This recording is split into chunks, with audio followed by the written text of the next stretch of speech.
Shalom, selamat malam sahabat terkasih. Malam hari ini kita berkumpul. Kembali Tuhan kumpulkan kita di dalam komsel besar ke-107 malam hari ini. Tuhan sungguh baik, Dia yang mengumpulkan kita. Dia mau melembutkan setiap hati kita. Kita mau bawa pujian penyembahan kita untuk malam hari ini bersama-sama meninggikan Dia. Karena Ia adalah Allah yang layak kita sembah. Sahabat terkasih, kita mau katakan bahwa kita senantiasa mencintai Yesus selama-lamanya. Meskipun badai silih berganti, tapi kita mau tetap cinta Dia. Kita mau katakan, ya Aba Bapa, ini kita anak-anaknya. Semoga setiap kita layak menyampaikan setiap pujian penyembahan kita. Mari untuk membuka komsel malam hari ini, kita mau bawa pujian ini bersama-sama. Ku mau cinta Yesus selamanya.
Bapa dan Putra dan Roh Kudus. Amin. Ya Aba Bapa, ini kami anak-anak-Mu. Malam hari ini kami berkumpul di dalam ruang Zoom ini Tuhan. Engkau yang melayakkan setiap kami.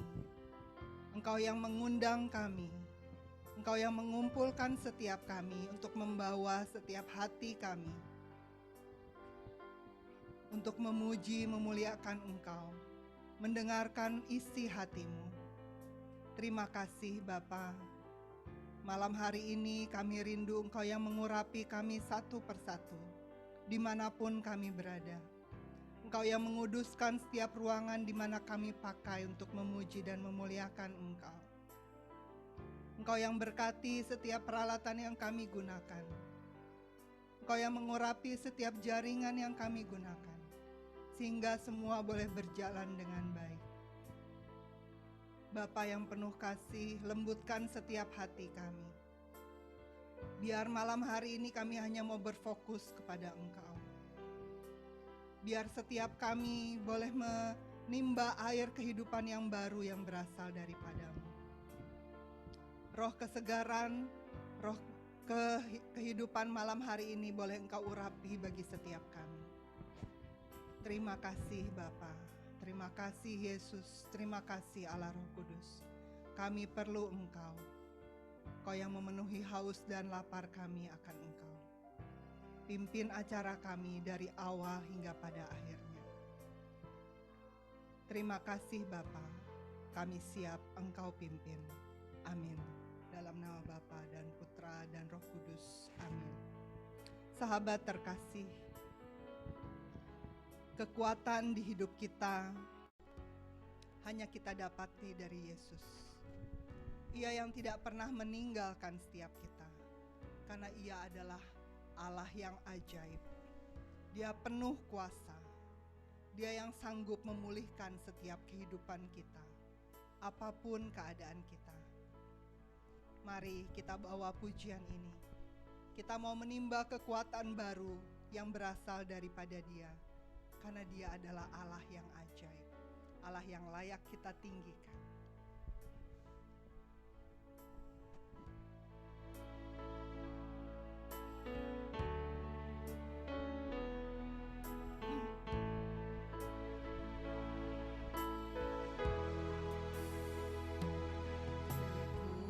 Kekuatan di hidupku, ku dapat dalam Yesus. Dia tak pernah tinggalkanku, setia menolongku, berseru berharap dalam Yesus.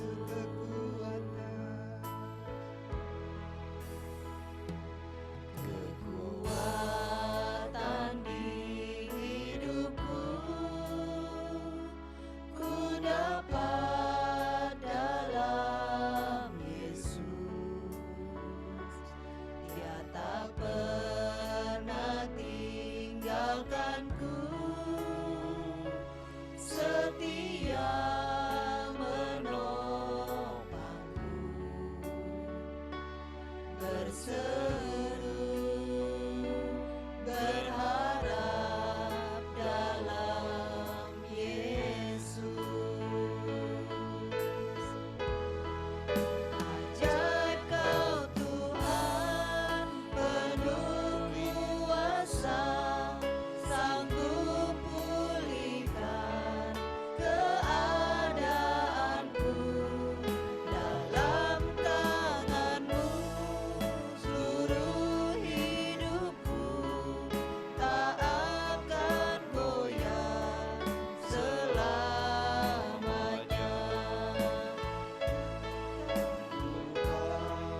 Penuh kuasa, sanggup pulihkan keadaanku. Dalam tangan-Mu seluruh hidupku, tak akan goyah selamanya.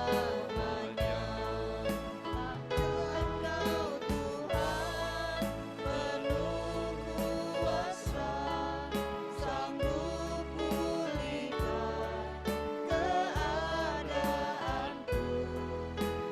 Dalam tangan-Mu seluruh hidupku, tak akan goyah selamanya. Tak akan goyah selamanya. Tak akan goyah selamanya. Benar Bapa, kami tak akan goyah selamanya. Karena kami tahu Engkau Allah yang sanggup memulihkan setiap keadaan kami. Karena ke dalam tangan kasih-Mu kami mau serahkan seluruh kehidupan kami. Bapa yang penuh kasih, ini kami anak-anak-Mu. Kami mau bawa hati kami. Biar malam hari ini Engkau yang memurnikan setiap hati kami. Engkau yang memurnikan setiap motivasi kami. Karena kami mau hidup kami senantiasa memuliakan nama-Mu. Kami mau mengasihi-Mu. Mari sahabat terkasih, kita mau bawa tobat kita. Kita mau izinkan Allah Roh Kudus menyelidiki setiap hati kita. Biar Ia yang mengetahui apa yang sungguh kita rasakan. Apakah malam hari ini kita sungguh-sungguh mengasihi Dia? Allah Roh Kudus, ini kami anak-anak-Mu. Selidikilah setiap hati kami.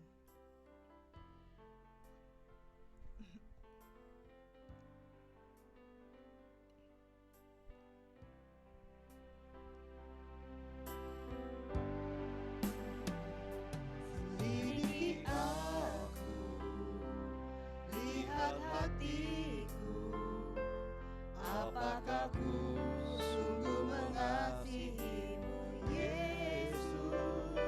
Kau yang Maha Tahu dan menilai hidupku, tak ada yang tersembunyi bagi-Mu.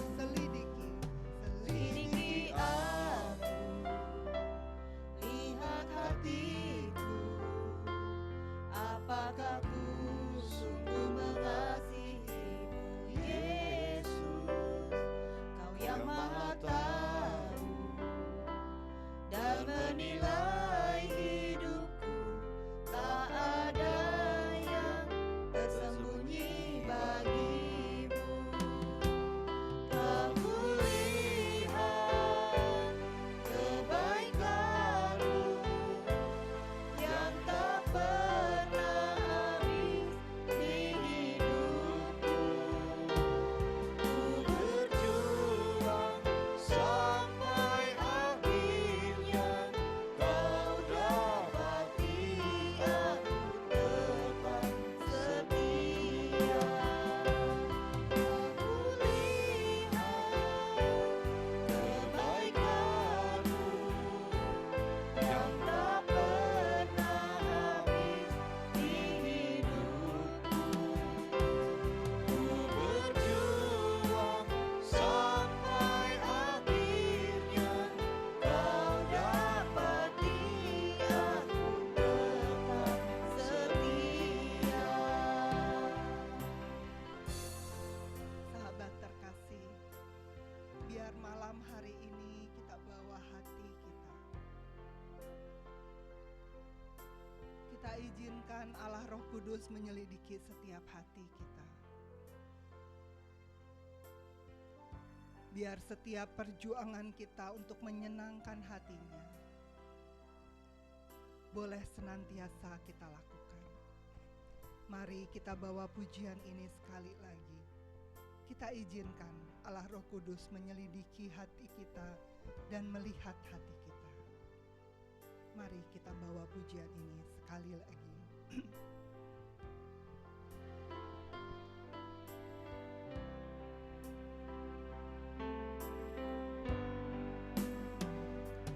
Selidiki aku, lihat hatiku, apakah ku sungguh mengasihi-Mu, Yesus. Kau yang Maha Tahu dan menilai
kasih Bapa. Semoga Engkau mendapati setiap hati kami setia. Setiap hati kami boleh tunduk, sehingga kami boleh senantiasa menyenangkan Engkau.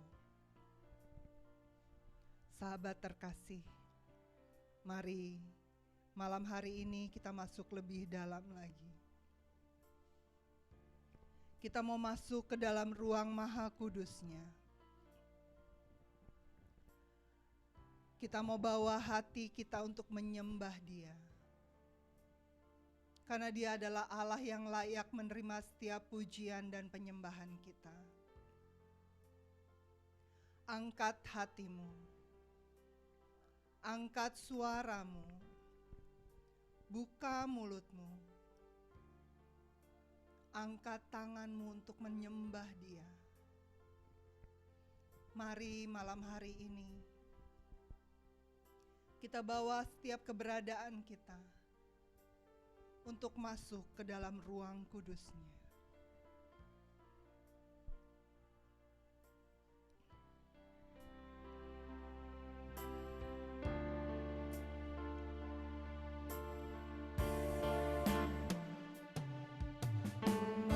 Masuk ruang Maha Kudus dengan darah anak domba. Masuk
Kak, aku ingat kan?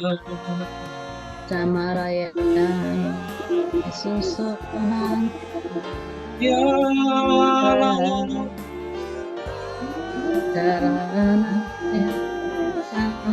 Samaraya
Ramana Katarayana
Masih bagus ya.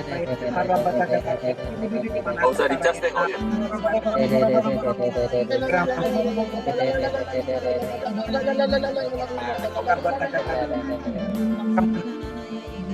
Engkau kami sembah, Engkau Tuhan yang maha kuasa, Raja dari segala raja, kemudian berkuasa, Sore malam aja gitu. bertahan di atas puji-pujian kami. Akan Allah yang Ntar kamu taruh stick golf sama sepatu. Allah yang Prestin yang besar taruh di depan pintu ya. Kita berangkat ke driving kalau kita kira-kira 9:04.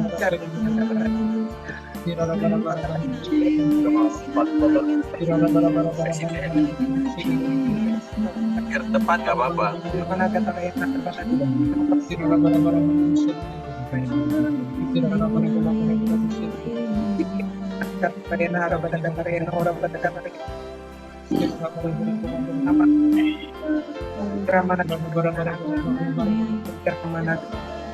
terima kasih ya Tuhan Yesus Kristus. Terima kasih hadir di tengah-tengah kami. Engkau bertakhta di atas dunia kami. Terima kasih Tuhan.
Karana Mashikara.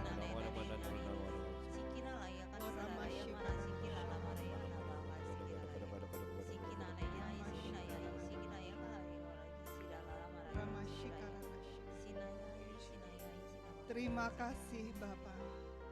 Engkau Allah yang besar. Engkau gunung batuku, tembok keselamatanku. Engkau Allah yang luar biasa. Engkau perisaiku. Malam hari ini Engkau yang mengaruniakan kekuatan baru bagi setiap kami.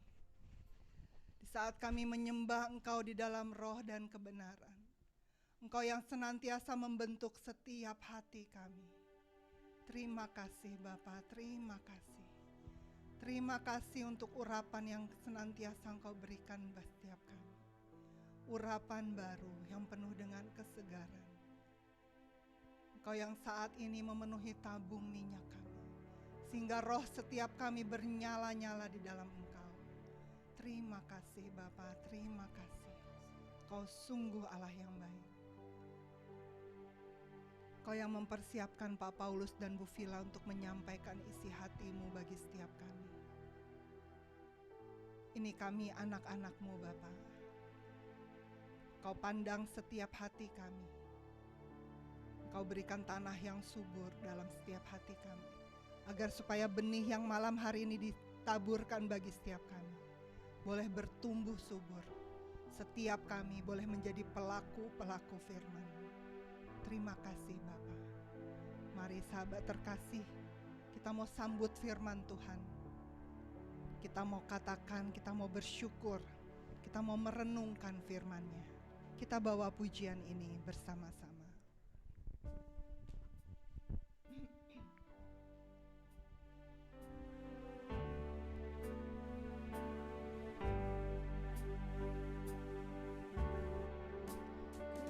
Bersyukur kepadamu, oh Tuhanku, atas anugerah-Mu yang besar. Ku renungkan firman-Mu dan belajar tak pernah Kau ingkar janji. Hanya dekat padamu ada ketenangan, hanya daripadamu ada keselamatan. Kaulah gunung batuku dan kota bentengku. Ku takkan goyah selamanya.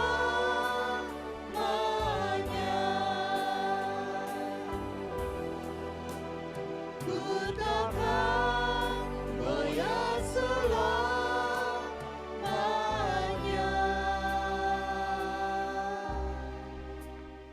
Engkaulah gunung batuku dan kota bentengku. Kami takkan goyah selamanya. Bersabdalah Bapa, kami siap mendengarkan. Amin.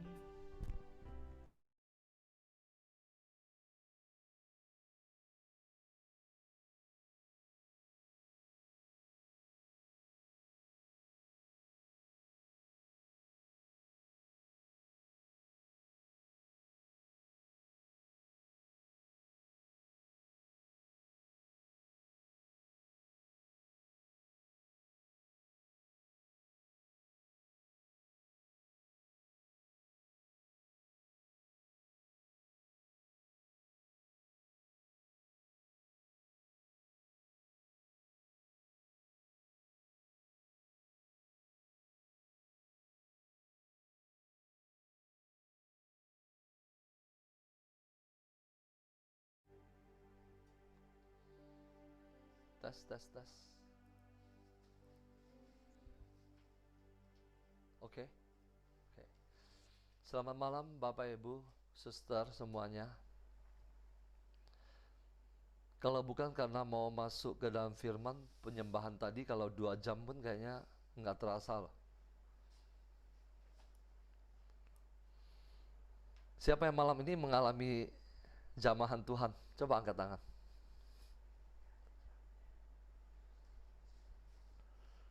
Puji Tuhan. Tema kita pada malam hari ini berbicara tentang jangan menyembah berhala. Silakan screen-nya ditutup, Marlin. Thank you, Marlin.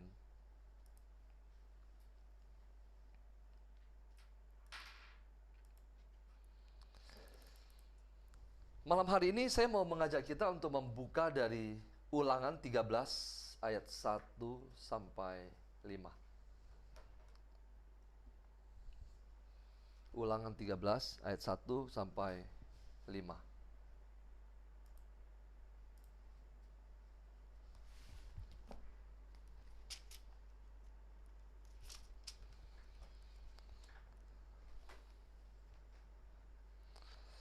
Ulangan 13. Sudah ketemu Bapak Ibu?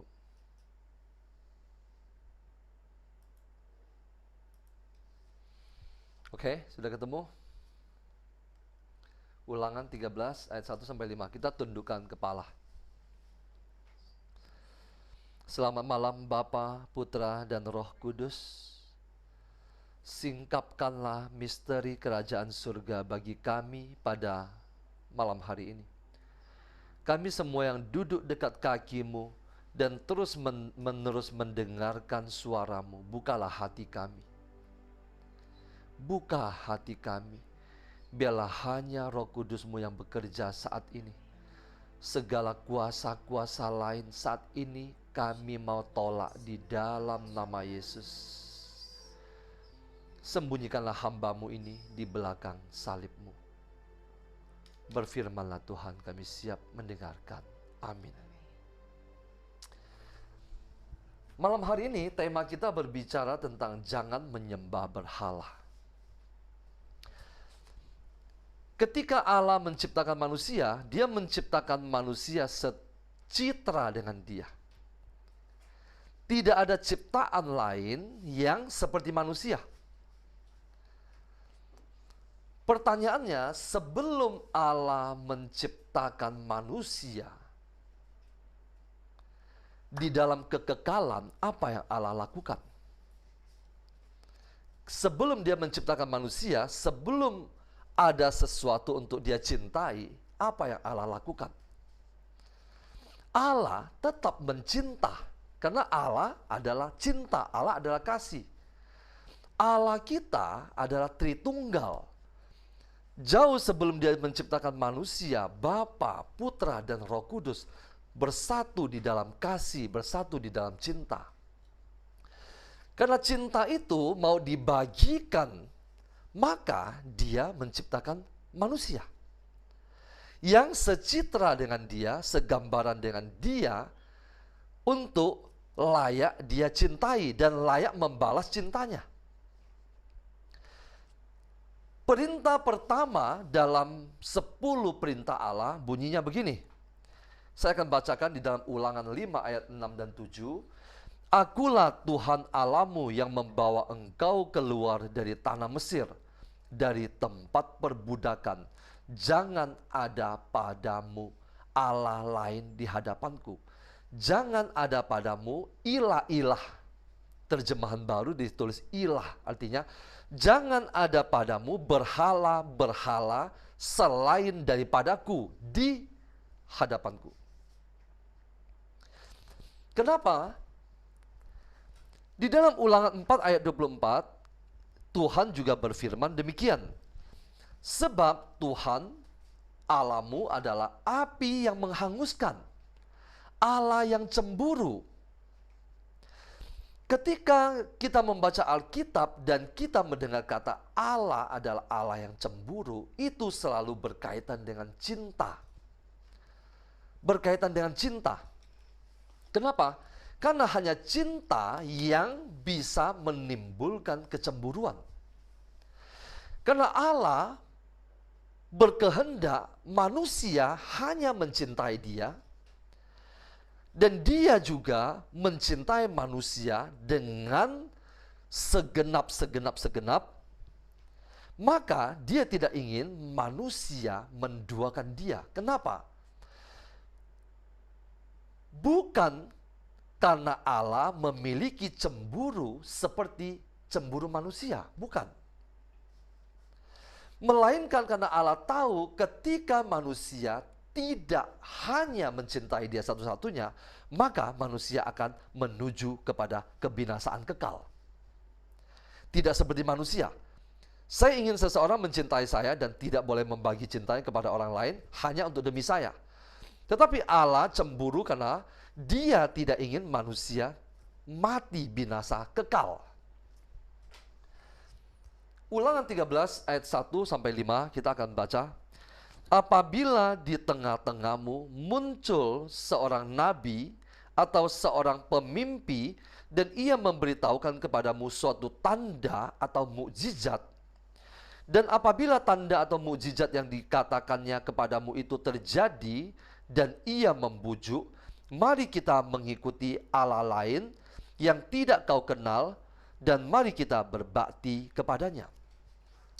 Ayat ini berbicara di zaman apapun juga bisa muncul seorang nabi atau apapun juga, dalam konteks ini adalah nabi palsu, dan dia juga memiliki kuasa. Kenapa? Allah punya kuasa, iblis, setan juga punya kuasa. Meskipun tidak sama karena Allah maha kuasa. Jadi, iblis juga bisa mengadakan tanda-tanda dan mukjizat. Dan sesudah dia mengadakan tanda dan mukjizat itu, maka orang percaya kepadanya, lalu menyembah dia. Ayat ketiga, maka janganlah engkau mendengarkan perkataan nabi atau pemimpi itu, sebab Tuhan Allahmu mencoba kamu untuk mengetahui. Bapak Ibu perhatikan, Allah mengizinkan ada kuasa lain, tanda-tanda dan mukjizat lain terjadi di hadapan kita, bukan karena Allah kita kurang kuasa.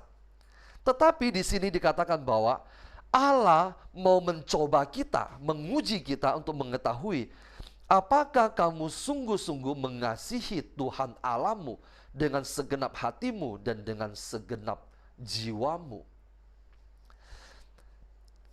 Kalau tanpa diuji seperti ini, mungkin manusia tidak dapat memutuskan. Ketika kita diperhadapkan dengan pilihan, ternyata ada kuasa lain juga selain kuasa Allah. Dan dia juga bisa membuat mukjizat. Saat itu kita diperhadapkan dengan dua pilihan. Apakah kita mau tetap setia kepada Allah kita? Atau kita mulai berpaling kepada Allah lain yang memiliki kuasa yang tidak maha kuasa itu. Ayat keempat, Tuhan Allahmu harus kamu ikuti. Kamu harus takut akan dia. Kamu harus berpegang pada perintahnya. Suaranya harus kamu dengarkan. Artinya apa? Kita hanya mendengarkan dari satu sumber. Adam dan Hawa ketika dia di Taman Eden, yang seharusnya dia hanya mendengarkan satu suara, yaitu suara Allah. Tapi dia memilih juga mendengarkan suara kedua, yaitu suara ular yang merupakan manifestasi iblis. Saat itulah mereka jatuh. Kepadanya harus kamu berbakti dan berpaut. Ayat kelima. Nabi atau pemimpi itu haruslah dihukum mati karena ia telah mengajak murtad terhadap Tuhan Allahmu yang telah membawa kamu keluar dari tanah Mesir dan yang menebus engkau dari rumah perbudakan. Kenapa ketika Allah menyuruh manusia mencintai dia, mengasihi dia, hanya berbakti kepada dia, selalu dikaitkan dengan kisah tentang keluar dari perbudakan? Karena Allah mau mengatakan bahwa dia adalah satu-satunya Allah yang menyelamatkan manusia dari perbudakan. Dia adalah Allah yang sudah membuktikan cintanya kepada Anda, membawa kita keluar dari perbudakan dosa. Allah lain, kalau dia sungguh-sungguh mencintai kamu, dia pasti yang terlebih dahulu mengeluarkan kamu dari perbudakan. Tetapi mereka tidak sanggup melakukannya. Hanya satu-satunya Allah, yaitu pencipta langit dan bumi, yang sungguh-sungguh mencintai kita, mencintai bangsa Israel, yang melakukan tindakan itu. Dan dialah yang layak engkau cintai.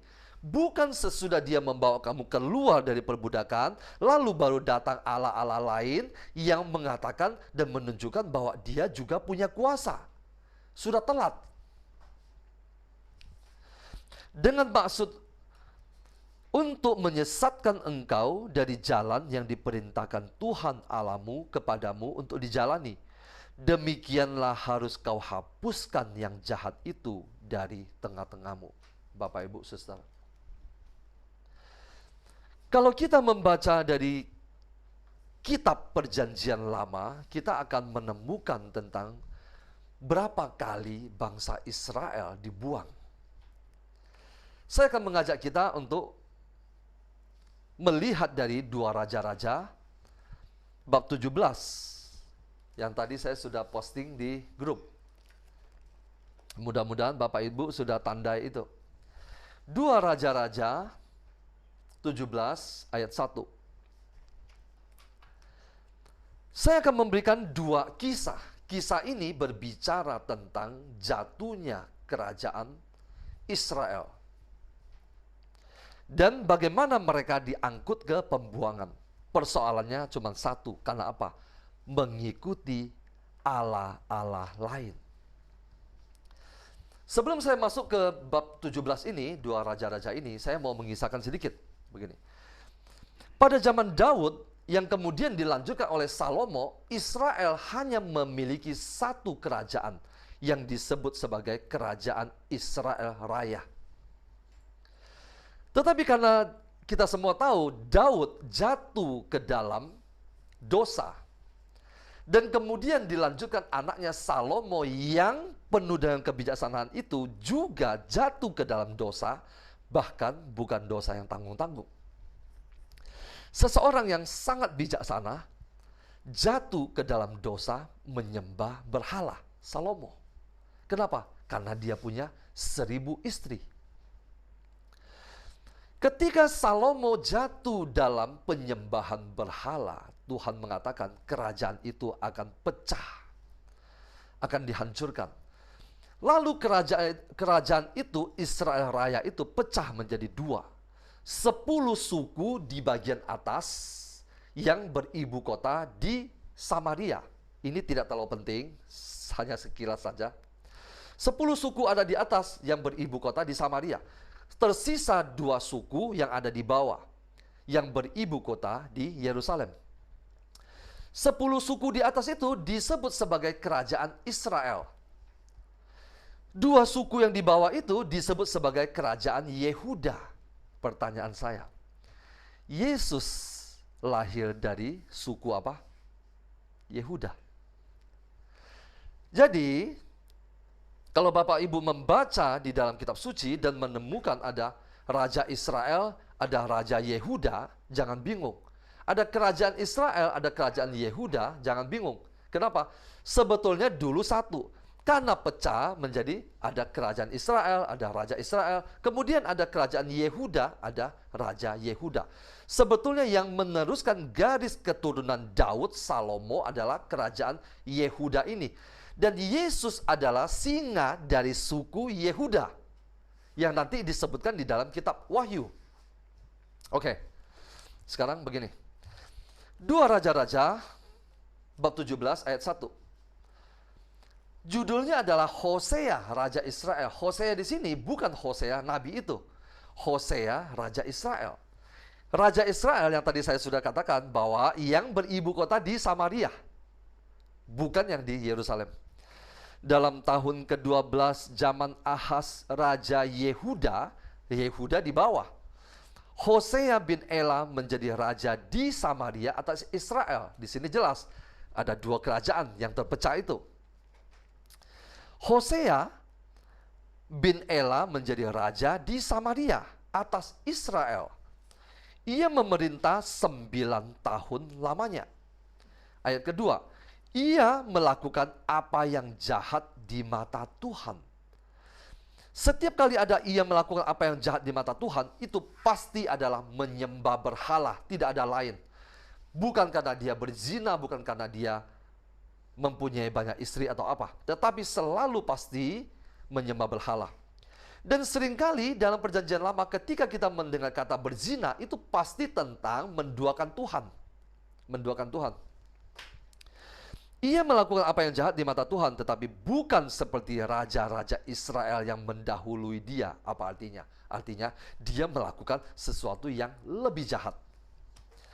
Saya lompat ke ayat kelima. Kemudian majulah Raja Asyur. Asyur adalah sebuah kerajaan di luar Israel.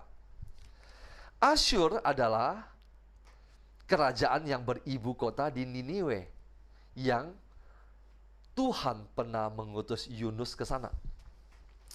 Kemudian majulah Raja Asyur menjelajah seluruh negeri itu. Ia menyerang Samaria dan mengepungnya 3 tahun lamanya. Dalam tahun ke-9 zaman Hosea, maka Raja Asyur merebut Samaria. Ia mengangkut orang-orang Israel ke Asyur ke dalam pembuangan. Ini adalah pembuangan pertama. Diangkut ke pembuangan dan menyuruh mereka tinggal di Hala di tepi sungai Habor, yakni sungai negeri Gozan, dan di kota-kota orang Madai. Lanjutkan ayat ke-7 dan 8. Hal itu terjadi karena orang Israel telah berdosa kepada Tuhan Allah mereka, dan yang telah menuntun mereka dari tanah Mesir, dari kekuasaan Firaun raja Mesir, dan karena mereka telah menyembah Allah lain dan telah hidup menurut adat istiadat bangsa-bangsa yang telah dihalau Tuhan dari depan orang Israel, dan menurut ketetapan yang telah dibuat raja-raja Israel. Kerajaan Israel diangkut ke pembuangan ke Asyur. Gara-gara apa? Menyembah berhala. Ketika sang raja sebagai pemimpin menyembah berhala, maka dia akan mengakibatkan kesengsaraan seluruh rakyatnya.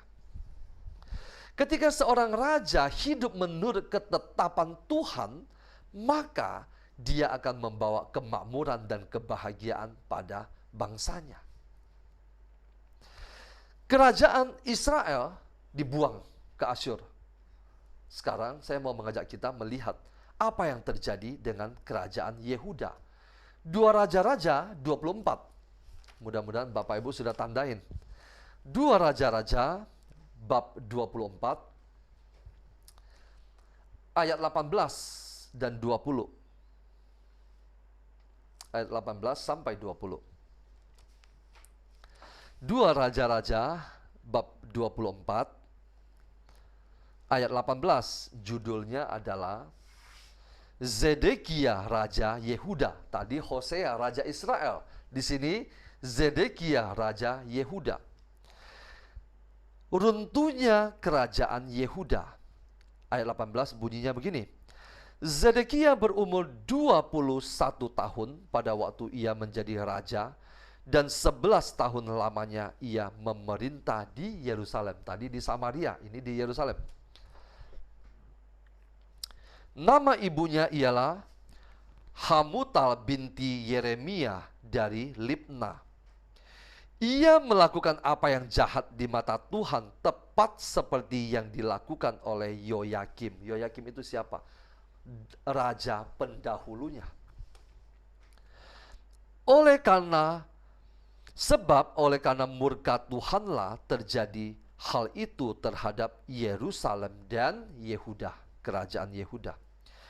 Yakni bahwa ia sampai membuang, ia itu siapa? Tuhan. sampai membuang mereka dari hadapannya. Zedekia memberontak terhadap Raja Babel.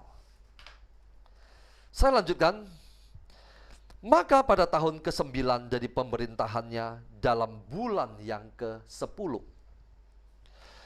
Pada tanggal 10 bulan itu datanglah Nebukadnezar, Raja Babel. Tadi kerajaan Israel dibuang ke Asyur oleh Raja Asyur.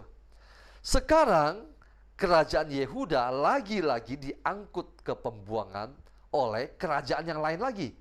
Kerajaan Babel, Raja Babel. Datanglah Nebukadnezar Raja Babel dengan segala tentaranya menyerang Yerusalem. Ia berkemah mengepungnya dan mendirikan tembok pengepungan sekelilingnya. Demikianlah kota itu terkepung sampai tahun yang ke-11 zaman Raja Zedekia. Pada tanggal 9 bulan yang keempat, ketika kelaparan sudah merajalela di kota itu dan tidak ada lagi makanan pada rakyat negeri itu, maka dibelah oranglah tembok kota itu, dan semua tentara melarikan diri malam-malam melalui pintu gerbang antara kedua tembok yang ada di dekat Taman Raja. Sekalipun orang Kasdim mengepung kota itu sekelilingnya, mereka lari menuju ke Araba Yordan. Ayat kelima. Tetapi tentara Kasdim mengejar raja dari belakang dan mencapai dia di dataran Yeriko. Segala tentaranya telah berserak-serak meninggalkan dia. Raja siapa itu? Raja Zedekia. Mereka menangkap raja dan membawa dia kepada Raja Babel di Riblah, yang menjatuhkan hukuman atas dia. Coba kita lihat hukuman apa itu. Ayat ke-7. Orang menyembeli anak-anak Zedekia di depan matanya. Apa artinya menyembeli? Zedekia adalah raja Yehuda yang menyembah berhala. Tuhan izinkan Raja Babel sekarang melawan dia. Orang menyembeli anak-anak Zedekia. Menyembeli itu apa? Memotong lehernya. Anak-anaknya itu dipotong lehernya. Menyembeli anak-anak Zedekia di depan matanya. Di depan mata dia melihat anak-anaknya disembeli. Kemudian dibutakannya lah mata Zedekia. Coba perhatikan penderitaannya. Yang dilihat terakhir oleh matanya adalah anak-anaknya disembelih. Setelah dia melihat penglihatan itu, matanya dibutakan, dicongkel. Lalu dia dibelenggu dengan rantai tembaga dan dibawa ke Babel. Belum selesai, tidak dibunuh, tetapi dia ikut dalam penderitaan, dibelenggu dengan rantai tembaga dan dibawa ke Babel, melewati perjalanan yang panjang. Dalam bulan yang kelima, pada tanggal 7 bulan itu, itulah tahun ke-19 zaman Raja Nebukadnezar, Raja Babel. Datanglah Nebuzaradan, kepala pasukan pengawal pegawai Raja Babel ke Yerusalem. Ayat 9. Ia membakar rumah Tuhan, bait Allah, rumah raja dan semua rumah di Yerusalem. Yerusalem dihancurkan total. Gara-gara apa? Menyembah berhala. Semua rumah orang-orang besar dibakarnya dengan api. Tembok sekeliling kota Yerusalem dirobohkan oleh semua tentara Kasdim yang ada bersama-sama dengan kepala pasukan pengawal itu. Ayat terakhir.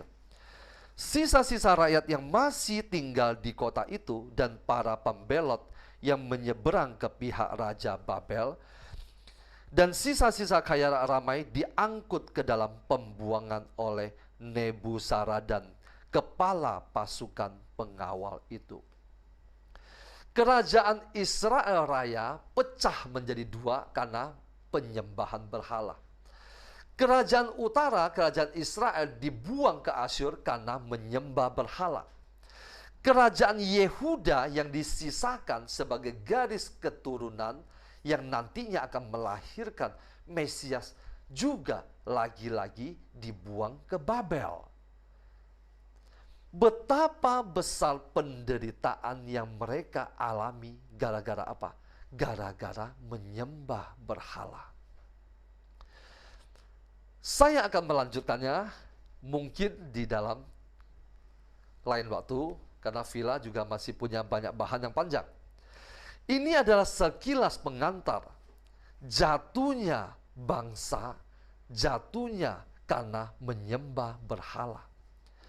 Nanti di dalam kitab Injil ketika Yesus berbicara tentang penyembahan berhala, dia berkata begini, tak seorang pun dapat mengabdi kepada dua tuan, karena ia akan mengasihi yang satu dan membenci yang lain. Dan selanjutnya kita akan lanjutkan di lain kesempatan. Terima kasih, Tuhan Yesus memberkati.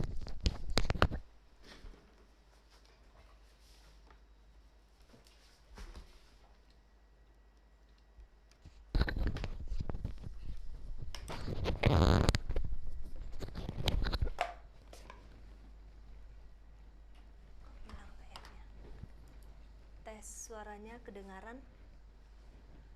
Oke, saya lanjutkan. Shalom semuanya, Bapak Ibu Suster. Saya lanjutkan. Apa itu penyembahan berhala? Penyembahan berhala adalah dosa perzinahan secara rohani. Dosa besar yang sangat dibenci Allah. Jika di dalam pernikahan ada salah satu pihak yang selingkuh, itu disebut berzina. Di dalam hubungan kita dengan Allah, ketika di hati kita ada ilah-ilah lain, itulah perzinahan rohani. Dan Allah sangat membenci dosa yang satu ini, karena dosa ini akan mendatangkan kutuk dan kematian kekal bagi kita juga keturunan kita. Penyembahan berhala tanpa pertobatan berujung kepada kematian kekal. Kita tidak bisa menyembah Tuhan tanpa meninggalkan berhala-berhala kita. Dalam Mazmur 106 ayat 36 sampai 39, saya bacakan, mereka beribadah kepada berhala-berhala mereka yang menjadi perangkap bagi mereka. Mereka mengorbankan anak-anak lelaki mereka, anak-anak perempuan mereka kepada roh-roh jahat, dan menumpahkan darah orang yang tak bersalah, darah anak-anak lelaki dan anak-anak perempuan mereka, yang mereka korbankan kepada berhala-berhala Kanaan, sehingga negeri itu cemar oleh hutang darah. Mereka menajiskan diri dengan apa yang mereka lakukan, dan berzinah dalam perbuatan-perbuatan mereka. Apa saja yang disebut penyembahan berhala? Berhala yang kelihatan seperti mungkin ada yang menyembah kepada patung. Gereja Katolik juga memiliki patung. Patung Tuhan Yesus, patung Bunda Maria, Santo Santa, dan lain-lain. Sebagai sarana untuk visual kita di saat berdoa. Patung-patung itu bukan untuk disembah. Dan patung-patung itu bukan sarana utama untuk kita berdoa. Tanpa itu semua, kita tetap bisa berdoa kepada Tuhan. Kita tidak menyembah patung. Yang lain percaya kepada tahayul. Datang kepada peramal, minta dibacakan masa depannya. Baca kartu tarot, dan semua yang berhubungan dengan roh yang bekerja di balik itu semua. Semua itu mendatangkan kutuk. Dalam Imamat 20 ayat 6-7 dikatakan, orang yang berpaling kepada arwah atau kepada roh-roh peramal, yakni yang berzina dengan bertanya kepada mereka, aku sendiri akan menentang orang itu dan melenyapkan dia dari tengah-tengah bangsanya. Maka kamu harus menguduskan dirimu, dan kuduslah kamu, sebab akulah Tuhan Allahmu. Ada juga tradisi nenek moyang kita yang belum mengenal Allah, yang bisa menjebak kita masuk ke dalam penyembahan berhala. Contoh, membakar uang kertas, mobil kertas, rumah kertas di atas kuburan di saat kita sembahyang kubur, membawa persembahan dan lain-lain. Kita sebagai anak Tuhan tidak boleh melakukannya. Itu semua adalah tipu muslihat si jahat. Yang terima persembahan itu bukan orang-orang yang kita kasihi yang sudah meninggal, tetapi si jahat. Ketika kita mati, kita hanya bawa pertanggungjawaban apa yang sudah kita lakukan selama ada di dunia ini. Dan apa yang kita dapatkan di sana sesuai apa yang sudah kita tabur selama kita hidup, bukan apa yang dibakar setelah kita mati. Percayalah, orang sudah mati tidak bisa lagi kita kirimkan paket apapun, mau rumah kertas, mobil kertas, pembantu kertas, tidak akan sampai kecuali doa. Si jahat, dia juga bukan mementingkan persembahan itu sebagai makanan. Tetapi ketika kita taat melakukan apa yang dibenci oleh Tuhan, kita bertentangan dengan firman Tuhan. Berarti kita taat kepada kuasa kegelapan dan melawan kehendak Bapa. Apa yang kita lakukan melukai hati Bapa. Itulah yang ingin iblis lihat. Karena iblis tidak bisa melawan Bapa, tetapi dia berjuang membawa Anda dan saya untuk melawan Bapa dengan ketidaktaatan, dengan penyembahan berhala.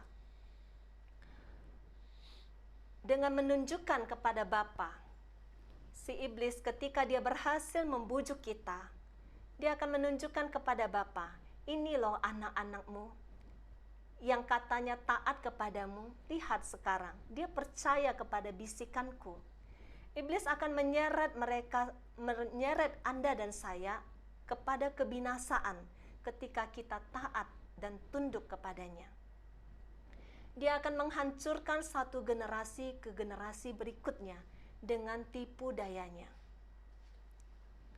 Mungkin masih ada di antara kita ketika kita berkunjung ke makam, bukan mendoakan orang yang sudah meninggal, tetapi masih ada yang datang ke kuburan minta keturunan, minta rejeki, dan akhirnya ada yang direspon. Karena di sana ada kuasa kegelapan yang bekerja. Doanya terjawab. Bahkan roh jahat bisa menyamar lewat mimpi. Dia bisa menyuruh melakukan ini dan itu, bakar ini dan itu, bawa persembahan ini dan itu. Si jahat bisa menyamar sebagai orang tua kita yang sudah meninggal, atau orang-orang terdekat yang sudah meninggal, supaya kita percaya dan melakukannya.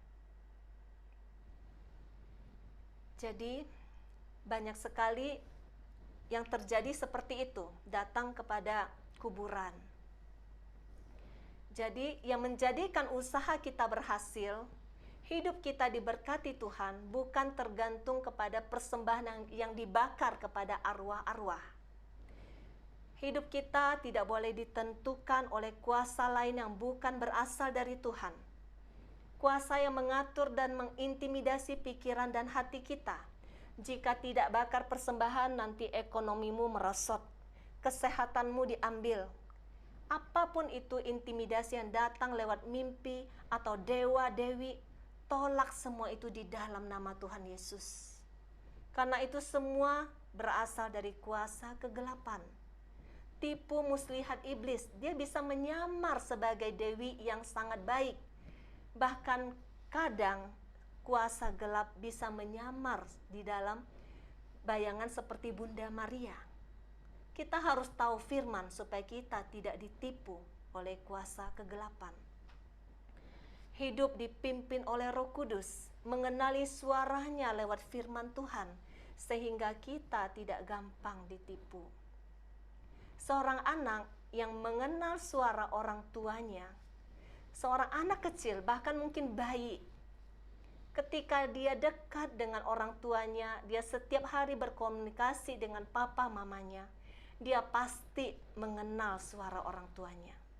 suara orang asing yang menyamar, dia pasti tahu itu bukan papa mamanya. Mengapa? Karena ada relasi, ada komunikasi. Begitu juga kita dengan Tuhan. Anda dan saya adalah milik Tuhan Yesus.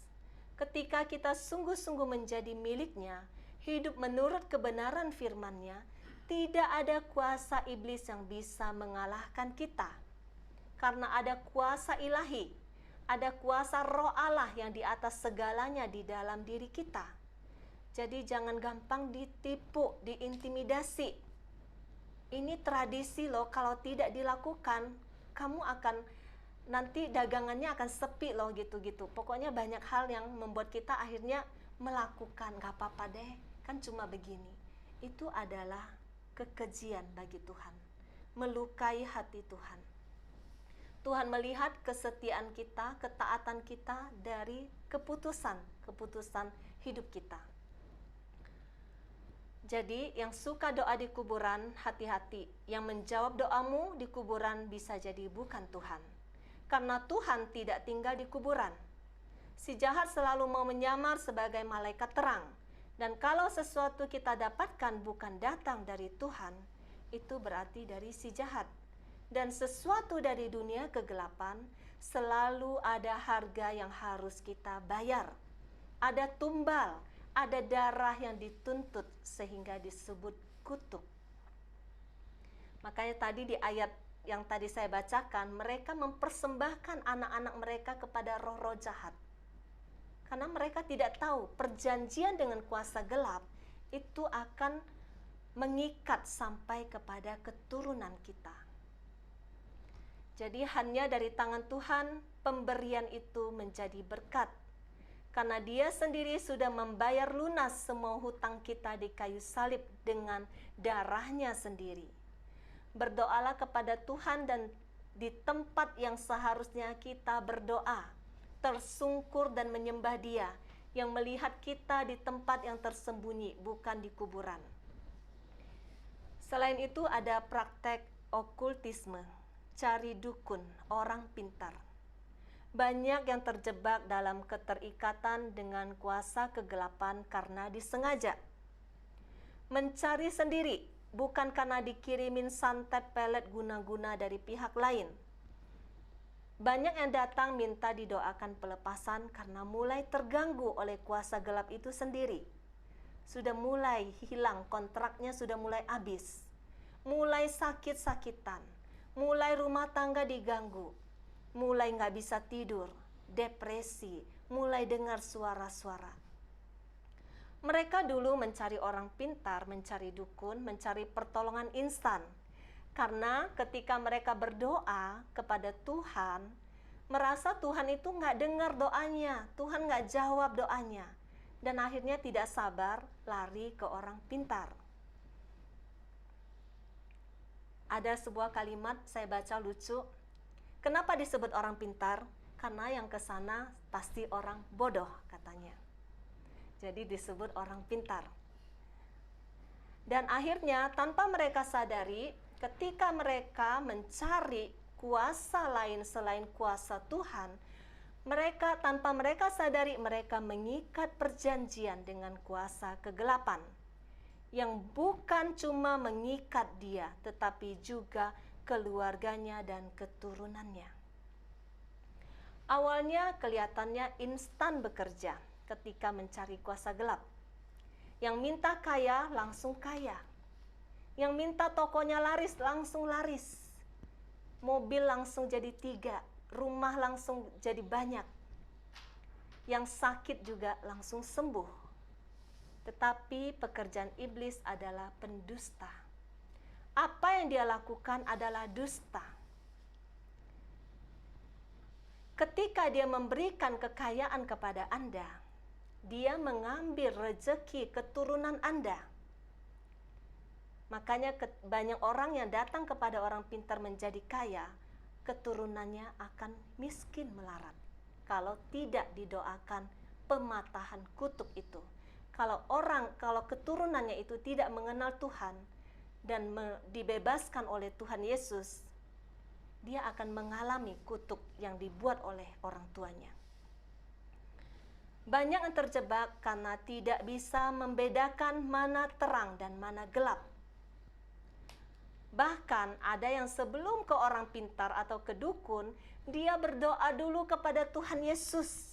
Bayangkan coba. Tuhan, tolonglah sembuhkan aku lewat dukun ini. Coba gimana koneknya? Menyedihkan sekali orang Katolik. Makanya sangat penting kita berdoa supaya kita mengenal Allah dulu. Bukan hanya minta Allah selesaikan masalahku, minta berkat. Dengan mengenal Allah, kita baru tahu kebenaran. Kita baru tahu supaya kita tidak gampang ditipu oleh iblis. Karena iblis rajanya dusta. Dia licik, dia tahu cara menipu kita. Kalau kita tidak tahu kebenaran, kita akan ditipu. Tanpa mengenal Allah di dalam kebenaran firman Tuhan, kita akan binasa karena tipu daya iblis. Dalam Hosea 4 ayat 6 dikatakan, umatku binasa karena tidak mengenal Allah. Umatku binasa karena tidak mengenal Allah. Si jahat sangat licik, segala cara akan dia lakukan untuk memisahkan kita dengan Bapa kita. Menghalangi kita untuk mengenal Tuhan. Menghalangi kita untuk mengenal kebenaran. Menghalangi kita untuk baca firman Tuhan. Karena semakin kita baca akan semakin terbuka misteri itu. Semakin kita baca, kita akan semakin tahu kebenaran yang sesungguhnya. Makanya banyak orang ketika baca firman, iblis akan meniupkan angin sepoi-sepoi supaya kita ngantuk. Kita akan dibuat sibuk supaya kita tidak punya waktu untuk membaca firman. Selalu ada hal lain yang kita dahulukan selain Tuhan. Ini yang sering tanpa kita sadari ketika kita sedang di dalam penyembahan berhala terselubung. Yang tadi sangat nyata, kelihatan cari dukun, nyembah patung, dan lain-lain. Tetapi ada penyembahan berhala yang terselubung. Apakah itu? Mari kita cek di dalam hati kita masing-masing. Apakah masih ada berhala di dalam pikiranku, di dalam hatiku, di dalam hidupku? Apa itu berhala? Segala sesuatu yang berada di antara aku dan Allah, ada yang memisahkan aku dan Allah, itulah berhala. Mungkin pribadi, mungkin harta, mungkin yang paling sering sekarang handphone.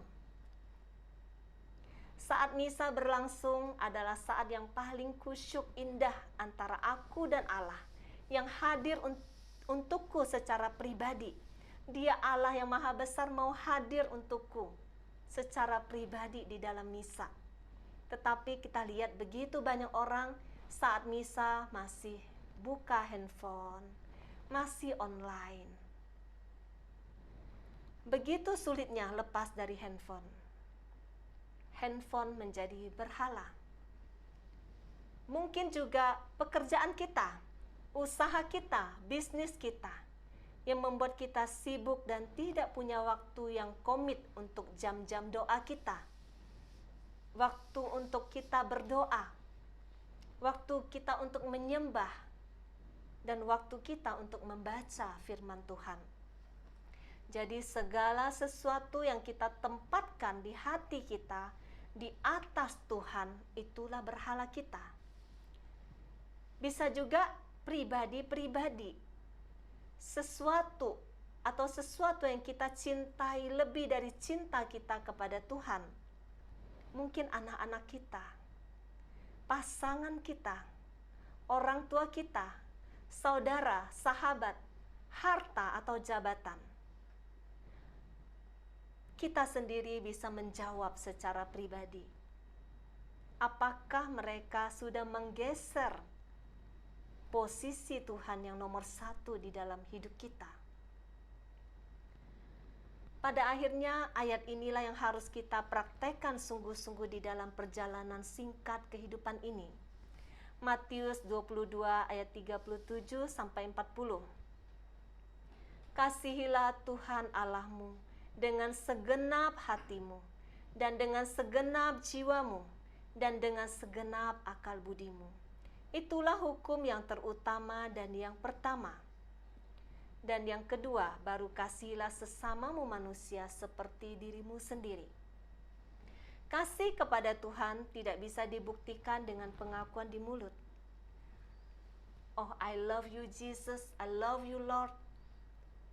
Aku mengasihimu Tuhan, itu gampang diucapkan.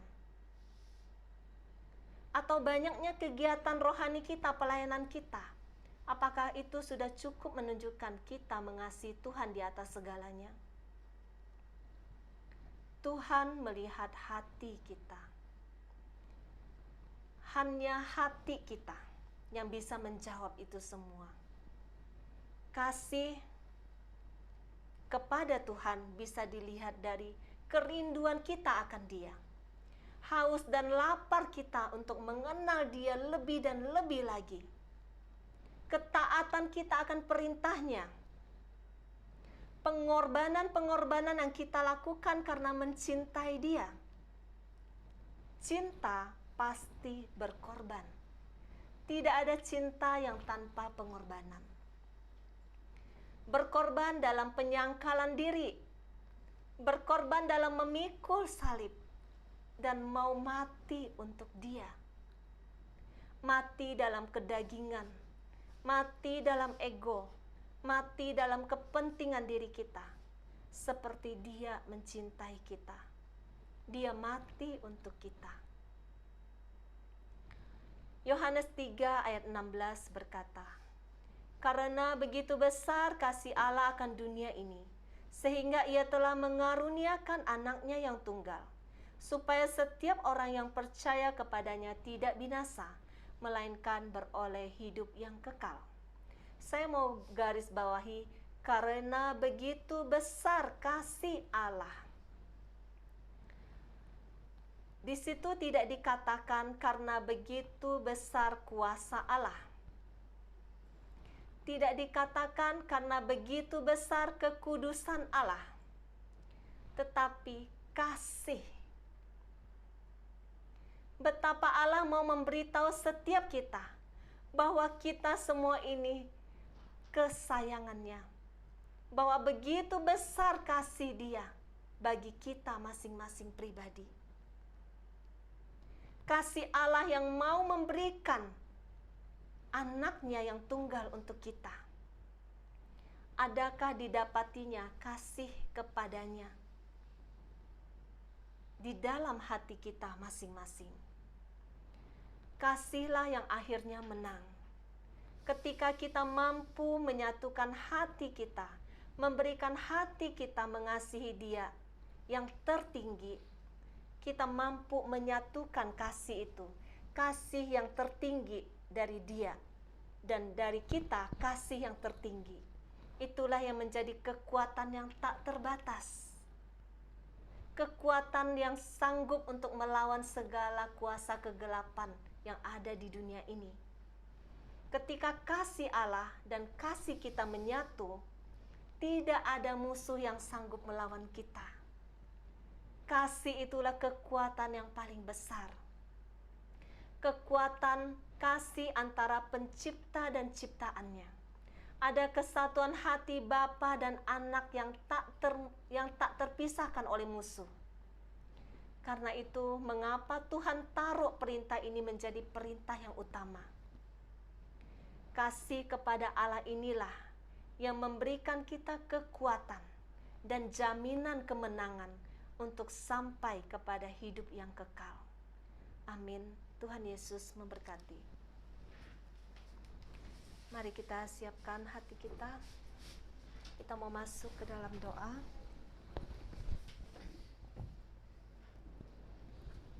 Mari kita selidiki hati kita masing-masing. apakah hati kita sudah sungguh-sungguh mencintai Dia? Atau masih ada ilah-ilah lain? Ada Allah-Allah lain di dalam hati kita. Mari kita nyatakan di dalam lagu Selidiki Aku.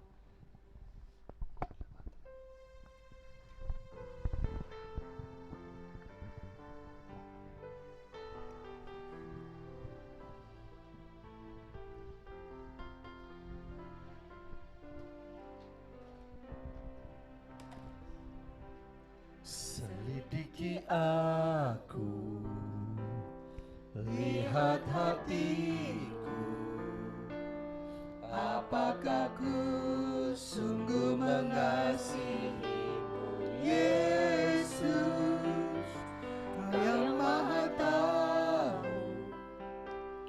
dan menilai hidupku, tak ada yang tersembunyi bagimu.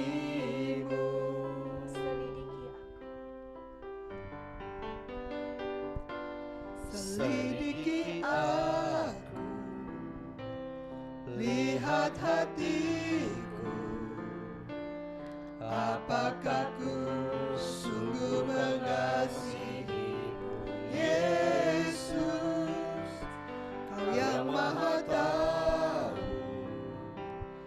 dan menilai hidupku, tak ada yang tersembunyi bagimu. Telah kulihat kebaikan-Mu yang tak pernah habis di hidupku. Berjuang sampai akhirnya Kau dapati aku tetap setia. Aku lihat kebaikan-Mu yang tak pernah habis di hidupku. Ku berjuang sampai akhirnya Kau dapati aku tetap setia. Kau dapati aku tetap setia.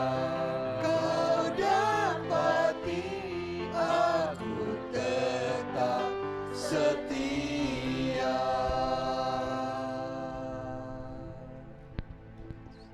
Benar Tuhan, Engkau menyelidiki setiap hati kami. Engkau mengenal kami Tuhan. Segala dosa kami, tidak ada yang tersembunyi di hadapan-Mu. Siapa Allah di hati kami? Tidak ada yang tersembunyi di hadapan-Mu. Kami mohon ampun Tuhan, jika saat ini masih ada Allah lain di dalam hati kami. Ampuni kami Tuhan, ampuni kami. Bawa kami kembali mengenal Engkau, satu-satunya Allah yang benar.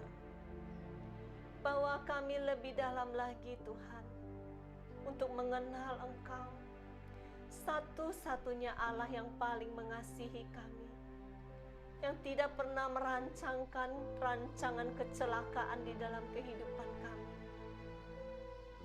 Ajar kami untuk mengenal-Mu, ajar kami untuk mengasihi-Mu di atas segala-galanya. Ajar kami untuk hidup taat, taat kepada setiap perintah-Mu. Ajar kami Tuhan. Kita mau sembah Yesus sekali lagi. Mari kita masuk ke ruang yang maha kudus. Kita mau menyembah Dia satu-satunya Allah kita. Tidak ada ilah lain di dalam hati kita. Tidak ada berhala. Tidak ada yang lain selain Dia. Kita mau masuk ke ruang Maha Kudus, kita mau menyembah Dia. Siapkan hatimu Bapak Ibu. Sembah Dia. Hanya Dia yang layak kita sembah.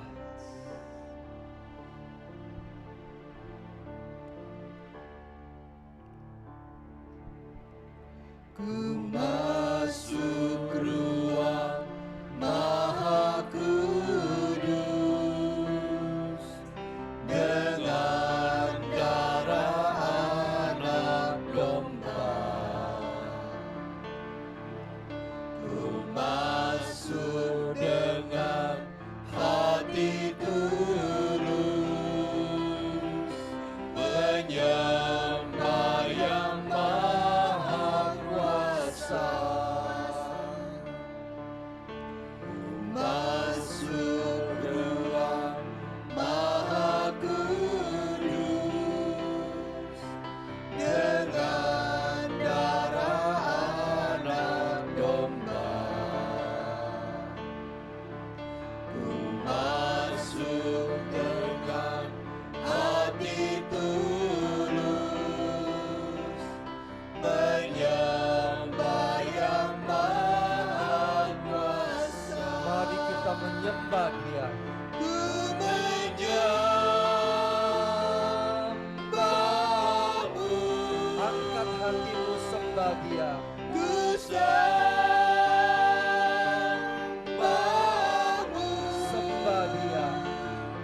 ku menyembahmu, Sembah Dia Yesus. ku sembahmu, sebab namamu kudus. Ku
Ketika Anda menyembah Dia, kuasanya turun, kuasanya menjamah di antara kita, kuasanya menjamah sama setiap di antara kita. Terima kasih Tuhan. Oh Rama Shekara. Engkau yang layak kami sembah. Yes. Terima Engkau Allah Abraham, Ishak dan Yakub. Engkau Allah yang membebaskan bangsa Israel. Terima kasih. Oh Rama. Engkau Allah yang kami sembah di dalam nama Yesus Kristus, Amin. Tuhan dan Terima Juru kasih. Selamat. Terima kasih Yesus. Kiara nama Engkaulah Allah Shekara. Tritunggal Maha Kudus. Yes. Terima kasih. Kiara nama Terima Shekara. kasih Tuhan, terima kasih Tuhan, terima kasih Tuhan. Ketika kami menyembah-Mu Tuhan, kuasa-Mu hadir Tuhan. Ketika kami menyembah-Mu, kuasa-Mu hadir untuk menghancurkan segala berhala-berhala yang ada di dalam hati kami. Saat ini,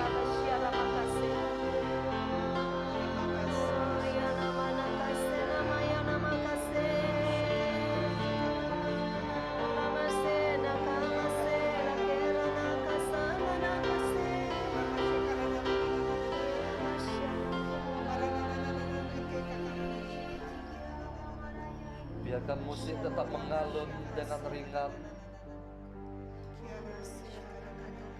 Saat ini, Jikalau masih ada berhala-berhala di dalam hatimu, serahkan kepada Tuhan. Apa yang menjadi berhalamu saat ini? Apa yang berada di antara engkau dan Tuhan? Apa itu? Keluarkan semua itu yang menghalangi pandangan Tuhan kepada wajahmu.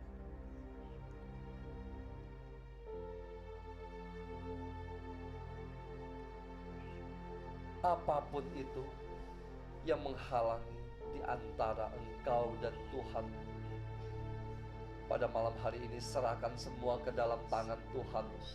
Biarlah kuasa Tuhan menghancurkan semuanya itu dari hadapan kita. Biarlah segala kuasa-kuasa yang tidak berasal daripadanya, yang menghalangi kita, saat ini juga dihancurkan di dalam nama Yesus. Di dalam nama Yesus. Di dalam nama Yesus. Segala ikatan-ikatan dengan kuasa kegelapan, segala ikatan-ikatan dengan berhala-berhala, pada malam hari ini kami mau patahkan semua. Kami mau hancurkan semuanya di dalam nama Yesus. Pada malam hari ini kami mau katakan bahwa Yesus adalah satu-satunya Allah kami. Dia yang layak kami sembah. Tidak ada yang layak kami sembah selain di dalam nama Yesus, Tuhan dan Juru Selamat kita. Terima kasih Tuhan. Terima kasih Tuhan. Terima kasih Tuhan. Kami tidak mau hidup dalam kebodohan. Kami tidak mau hidup dalam kebohongan. Kami tidak mau hidup dalam tipu muslihat iblis.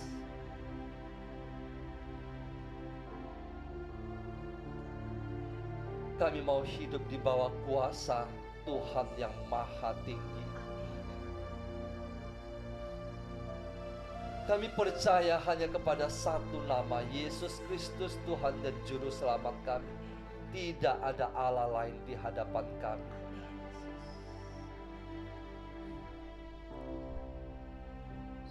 Segala berhala-berhala, tidak ada yang dapat bertahan di hadapan-Mu Tuhan. Mereka punya kuasa, tetapi tidak maha kuasa. Kami menyembah Engkau yang maha kuasa. Engkau yang sanggup melepaskan kami dari perbudakan dosa. Terima kasih Tuhan, terima kasih Tuhan, terima kasih Tuhan. Pada malam hari ini Tuhan, kami menerima kembali Engkau sebagai satu-satunya Tuhan dan Juru Selamat kami. Engkau Putra Bapa yang turun ke dunia untuk menebus dosa-dosa kami. Katakan, kami menerima Engkau sebagai satu-satunya Tuhan dan Juru Selamat kami. Sebagai satu-satunya Tuhan dan Juru Selamat kami. Tidak ada yang lain selain Engkau. Tidak ada yang lain selain Engkau. Terima kasih Tuhan, terima kasih Tuhan, terima kasih Tuhan. Terima kasih untuk kasih-Mu yang begitu besar. Begitu jauh kami melakukan dosa, Tuhan, Engkau tetap menuntun kami. Engkau memeluk kami dengan kedua tangan kami, dengan kedua tangan-Mu Tuhan. Engkau tidak pernah melepaskan kami Tuhan. Terima kasih Tuhan, terima kasih Tuhan. Saat ini kami merasa sungguh-sungguh kami disucikan, dikuduskan, ditahirkan dari segala berhala-berhala. Kami hidup layak di hadapan-Mu. Kami sungguh layak di hadapan-Mu Tuhan, karena Engkau yang melayakkan kami. Engkau tidak pernah memperhitungkan dosa-dosa kami Tuhan. Terima kasih Tuhan, terima kasih Tuhan, terima kasih Tuhan. Terima kasih untuk indahnya malam ini.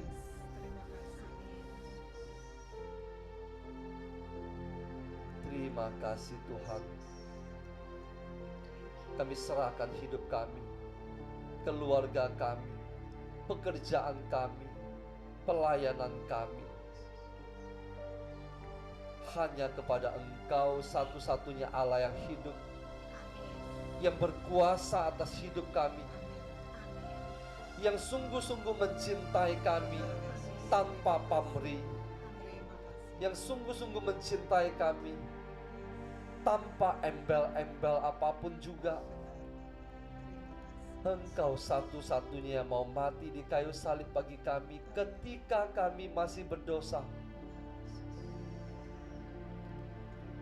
Terima kasih Tuhan, berkati kami satu persatu pada malam hari ini. Biarlah firman-Mu masuk ke dalam hati kami. Biarlah pujian-pujian ini menyenangkan hati-Mu. Biarlah penyembahan kami sebagai dupa yang harum naik ke atas mezbah-Mu. Kami adalah milik-Mu Tuhan. Terima kasih Tuhan. Engkau berkati kami Tuhan. Engkau berkati anak cucu kami. Engkau berkati keluarga kami, keluarga besar kami. Engkau berkati semuanya. Di dalam nama Yesus kami berdoa dan mengucap syukur. Amin. Dalam nama Bapa dan Putra dan Roh Kudus. Amin. Bapak Ibu, sebelum kita foto, ada satu teman yang mau memberi kesaksian. Silakan. Siapa namanya? Ibu Stefania, silakan. Saya opennya. Silakan di-unmute. Bapak Ibu jangan pergi dulu ya. Kita mau dengarkan kesaksian dari sahabat kita. Silakan di-unmute Ibu yang mau bersaksi.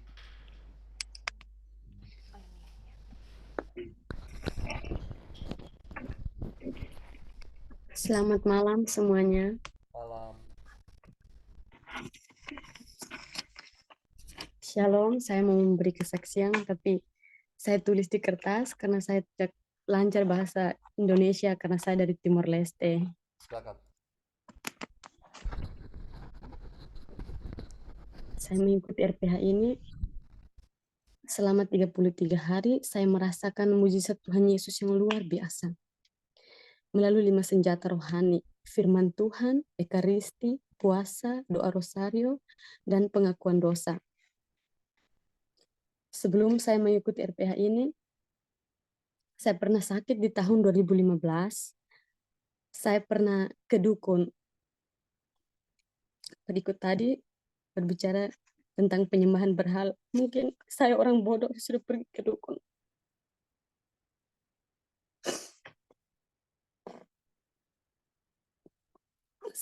Saya pergi ke dukun supaya saya cari jalan keluar untuk sembuh.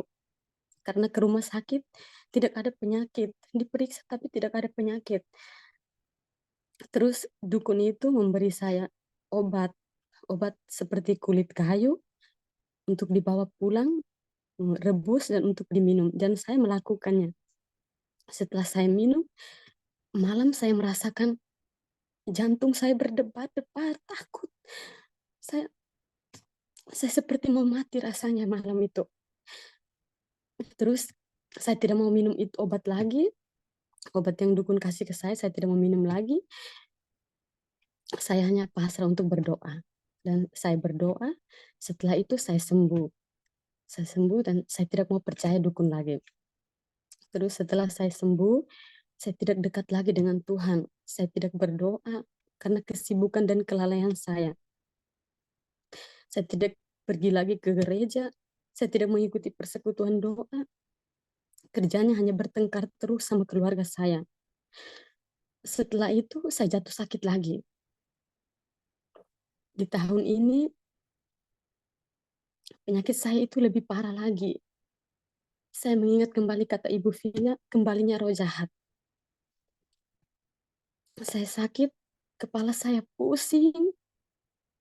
Selama 3-4 bulan kepala saya itu sakit sekali. Pergi ke rumah sakit tapi dicek tidak ada penyakit. penyakit saya ini seperti penyakit rohani.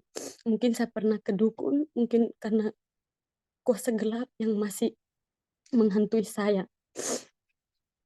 Pikiran saya itu melayang-melayang, seperti depresi, takut berdoa, takut baca firman Tuhan, melihat benda tajam juga takut sekali. Dan melihat mama berdoa pun saya takut. Saya sampai memikirkan, kenapa saya merasakan halusinasi ini? Saya takut sekali Tuhan, sampai kapan halusinasi ini akan berakhir? Puji Tuhan, saya diberitahu oleh Pak Albino, dan pada saat saya mengikuti doa pelepasan di via Zoom, saya merasakan sesuatu yang dahsyat dari tubuh saya. Seperti roh jahat yang keluar dari tubuh saya. Saya sebut nama Tuhan Yesus terus dalam hati saya. Dan pada malam hari, saya merasa kepala saya seperti tertusuk duri. Saya inbox Ibu Vila lewat WA, dan saya beritahu keluhan yang saya rasakan. Terus video call sama Ibu Vila, dan Ibu Vila berdoa. Saya merasakan berdoa untuk saya, dan saya merasakan manifestasi mual dan mau muntah. Air mata ini terus mengalir. Mengingat kesalahan-kesalahan saya yang sudah saya buat melukai hati Tuhan Yesus, yang sudah berzina untuk kedukun yang lain. Puji Tuhan, setelah doa pelepasan itu, saya merasa tenang saat mengikuti doa pelepasan. Dan akhirnya saya bertanya lagi sama Ibu Vila dan fals saya, Ibu Lina, apakah saya bisa mengikuti doa pelepasan via Zoom yang kedua kali, karena saya merasa tenang. Ibu Vila juga merespon, katanya bisa. Dan saya mengikuti lagi doa pelepasan via Zoom yang kedua. Manifestasi yang saya rasakan hanya mual dan muntah, tidak seperti manifestasi yang pertama kali. Tuhan Yesus baik sekali.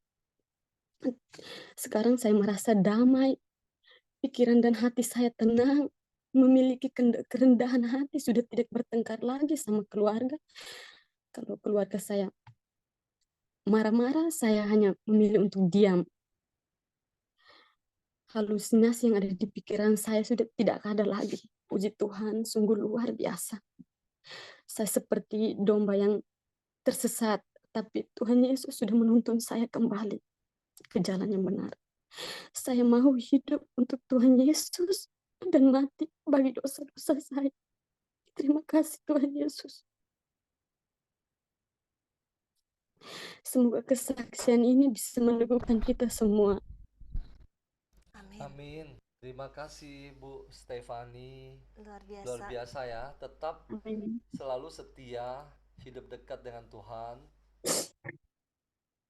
Jangan lepaskan 5 senjata. Tetap berjuang ya. Amin. Terima kasih semuanya. Yuk Bapak Oke. Ibu, kita foto dulu ya.